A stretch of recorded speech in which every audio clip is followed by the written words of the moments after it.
আসমানকে ভুলে রূপকেই বিয়ে করার সিদ্ধান্ত নিল তোতা। তোতাকে নিয়ে প্রচণ্ড চিন্তায় রয়েছে টিটু। টিটু কোনোভাবেই চাইছে না যাতে ওই আসমানের সাথে তোতার বিয়ে হয়। তার জন্যই একটা প্ল্যান করেছিল, আর সেই প্ল্যানটা কিন্তু প্রায় সফল হয়েছে।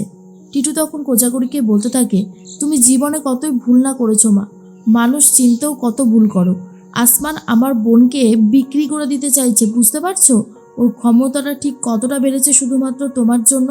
উদ্যোলক বসু বলে, আমি জানতাম এই রকম ছেলেরা কখনো ভালো হতে পারে না। এরকম ছেলেরা যে আর কত অন্যায় করবে কে জানে। আমার মেয়ের সম্বন্ধে ও এরকম চিন্তাভাবনা আনলো কি করে, কিসের জন্য? তখনই টিটু বলে, বাবা, আজকে যা কিছু হয়েছে সব কিছুর জন্য দায়ী কিন্তু মা নিজেই।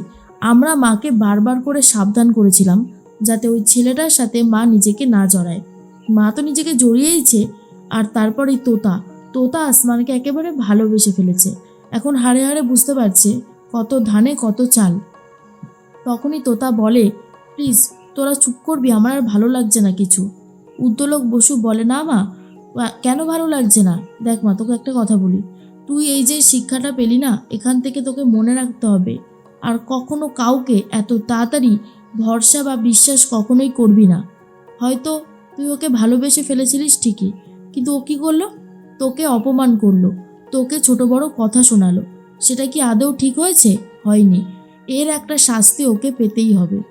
অন্যদিকে আসমানের সাথে কথা বলছে খোকো, আর খোকো তখন বলে, শোনো আসমান, তুমি ইন্টারেস্ট দেখিয়েছিলে, সে কথা তুমি এখন অস্বীকার করতে পারোই, কিন্তু আমরা তো আর পারি না। আমরা দেখেছি, নিজের চোখে দেখেছি, তোতাকে নিয়ে তুমি কাকিমাকে খুঁজতে বেরিয়েছো, তোতাকে নিয়ে তুমি কফি শপে গেছো, তোতার জন্য তুমি অনেক কিছুই করেছো, সেই কথা অস্বীকার করবার জো নেই। কিন্তু আজকে তুমি যেভাবে তোতাকে এক কথায় দূরে সরিয়ে দিয়েছো, বিক্রি করে দিতে চাইছো রূপের কাছে, সেটাই আমার সবথেকে বেশি খারাপ লাগছে।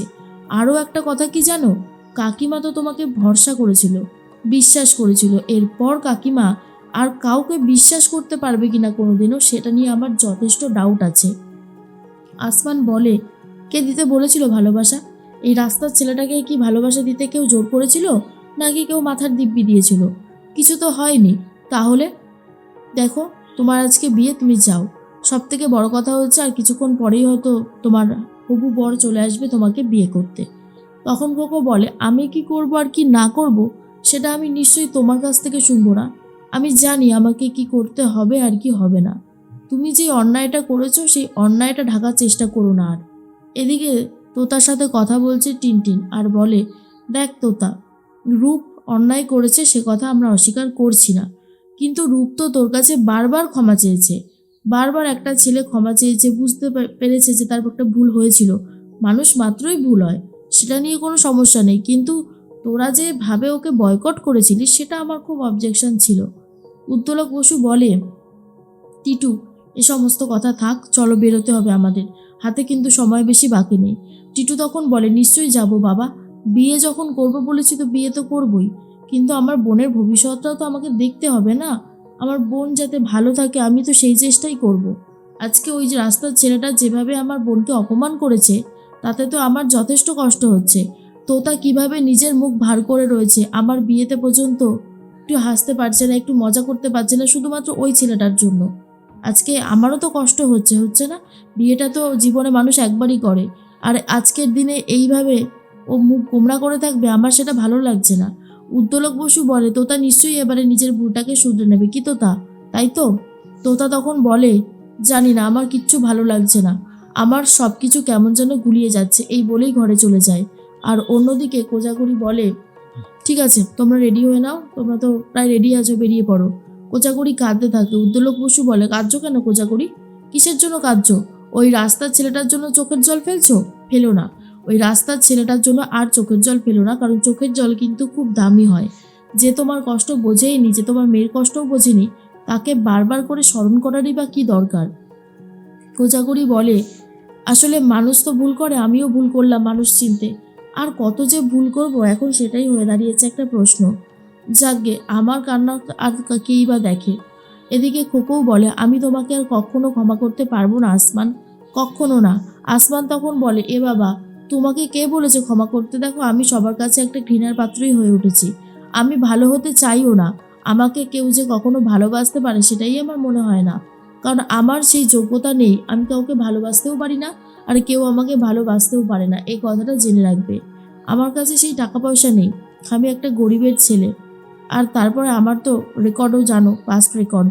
খোকা তখন বলে, হ্যাঁ সেটা তো খুব ভালো মতনই বুঝতে পারছি, অন্যায় করেছো, আবার জোরে জোরে এখন কথাও বলছো, ভালো ভালো চালিয়ে যাও, বেশি করে চালিয়ে যাও। তখনই খোকো চলে যাচ্ছে, আসমানের খুবই কষ্ট হয়। আসমান তবুও কিছু বলতে পারে না, ভাবে না, যতই কষ্ট হোক না কেন আমার, আমি কিছুই বলবো না। এদিকে আত্মীয় স্বজন এসে জিজ্ঞেস করতে থাকে, আরে তোতা কোথায় গো, বেরোবে না? আমাদের বরযাত্রীদের বেরোনোর তো সময় হয়ে গেছে গো। কোজাগরি তখন বলে, জানি না কি করবে, অনেকবারই ডাকছি, কথাই শুনছে না, দেখছি কি করা যায়। তোতা দরজা দিয়ে নিজেকে আটকে রেখেছে। এরপরেই কোজাগরি বলে, তোতা দরজাটা খোলো।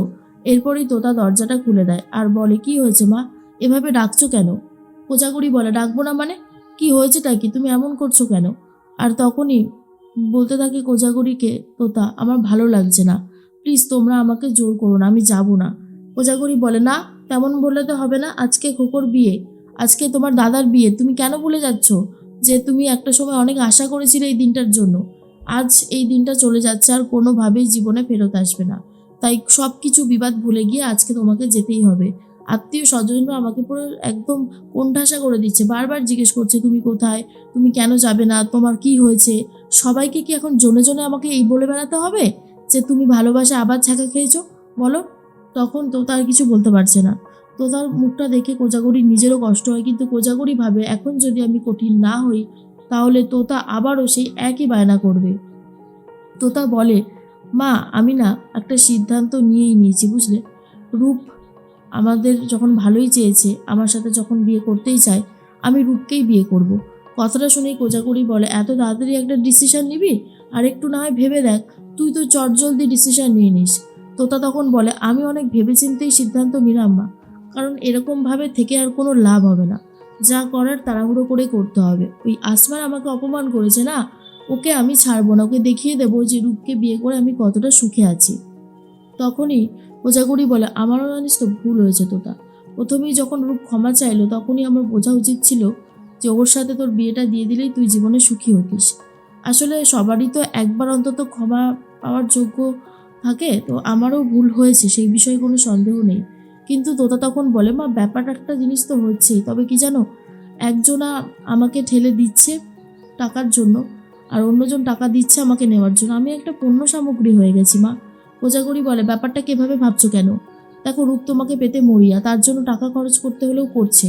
আর আসমান তোমাকে কখনো ভালোই বাসেনি, সেই মানুষটার কাছে না যাওয়াটাই উচিত। তো তা নিজেও বুঝতে পারে না কি করবে, তবে বিয়ের সিদ্ধান্ত নিয়ে নেয় রূপকেই বিয়ে করবে।